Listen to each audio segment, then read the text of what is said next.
Crucial insights into the impending government shutdown, shared by Peter Boykin, American political commentator, citizen journalist, political candidate. Crucial insights into the impending government shutdown. A word of caution, this article delves into the intricacies of the matter at hand, but it's vital to grasp the nuances of this complex issue. Over a dozen staunch conservative House Republicans have voiced their opposition to a temporary spending bill promoted by Speaker Kevin McCarthy. This bill aims to fund the government for the next 30 days, ostensibly providing Congress with more time to negotiate a comprehensive spending bill. However, these dissenters perceive it as a mere deferral of critical decisions.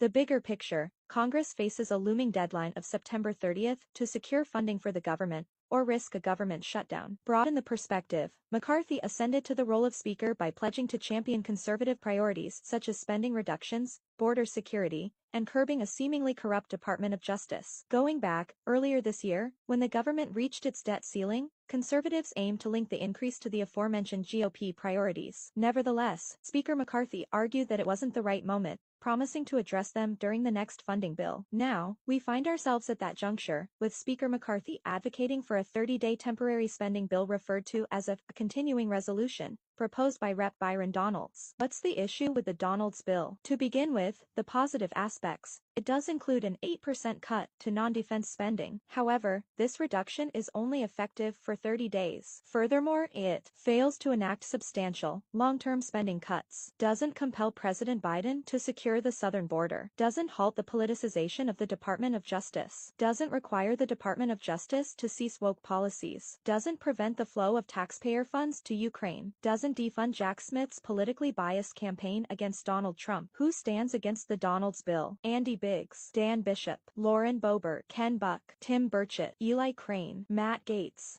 Marjorie Taylor Greene, Corey Mills, Ralph Norman, Andy Ogles, Matt Rosendale, Victoria Spartz, Wesley Hunt. What the opponents assert, Representative Victoria Spartz leveled sharp criticism at McCarthy's leadership, stating, "Unfortunately, real leadership requires courage and a willingness to fight for the country, not for power and a portrait on a wall. It is disheartening that our feeble speaker cannot even commit to forming a commission to address our impending fiscal catastrophe." The counterargument, Representative Mike Lawler censured the holdouts, remarking, "This is not conservative republicanism. This is stupidity. These individuals cannot define victory, they do not know how to accept a yes for an answer. It's a circus." Reality check. The crux of the issue doesn't necessarily lie with the temporary spending bill itself, it's the recurrence of this pattern that raises concerns. Last year, Congress continually postponed critical decisions with short-term spending bills, eventually slipping a disastrous, inflated funding bill during the holiday season. The holdouts aim to avoid a repeat of that debacle. What comes next? Presently, the GOP is engaged in private discussions to reach a resolution.